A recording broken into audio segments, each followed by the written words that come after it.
for the preference of memory and anticipation. You rarely live in this moment. You base what is happening in this moment on memory or anticipation. You compare it. You translate it. Around 80,000 years ago is when yogis first started to emerge out of the South Asian subcontinent, which wasn't being disturbed by ice ages because of the Himalayan barrier. And so they had abundance of both time and space on their hands.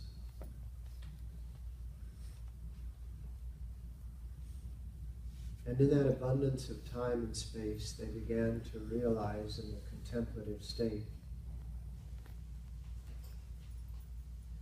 that the psyche, the human psyche, was really starting to wander away from a clarity of self. And so they began to experiment. They experimented with posture. They experimented with sound. They experimented with breath. And their inner eye was so accurate that they could see inside their own bodies because there was no distraction. None whatsoever. When you have literally no distraction, you have a moment of no distraction, you can experience everything. You just set your target, you experience it. You set your target, you experience it.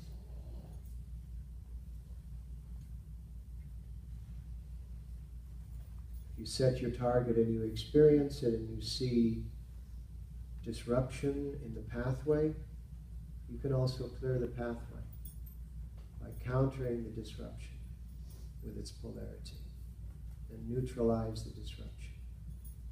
You can't control the disruption. You can neutralize it. You can't control the disruptor. You can neutralize the disruption. The disruption will already take place.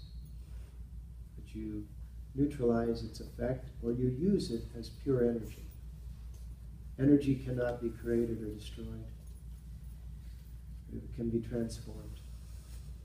And everything in your world, what you translate through memory as negative or positive, good or bad, that's two-dimensional thinking, very head-brain oriented.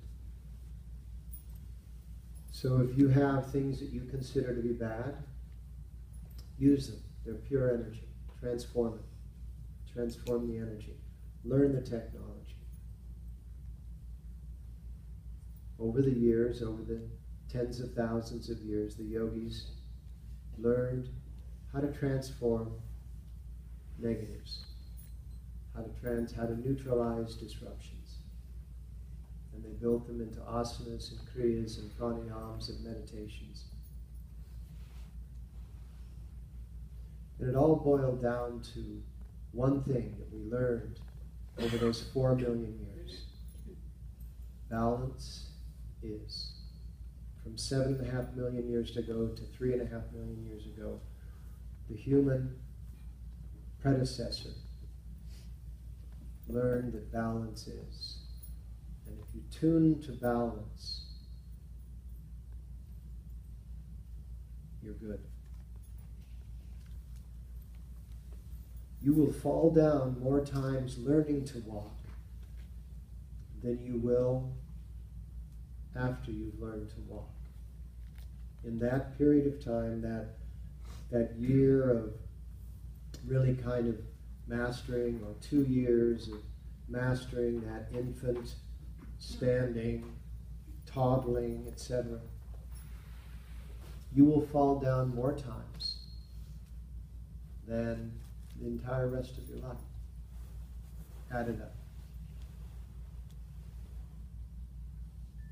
So when you come standing up, according to the inanimate conditions, you're stupid, you're ridiculous. Nothing stands on two legs. You find anything, you will not be able to stand it. Because there's constant movement. There's the movement of the earth, there's the movement of the atmosphere, there's the movement of the molecules and the atoms. There's constant movement. So how do we stand? We stand effortlessly. And it's not like we stand and you're talking to somebody and they're going.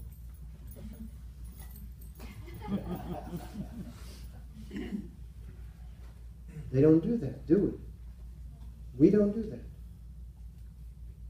When you've learned to ride a bike, which you never learn, because you don't learn to ride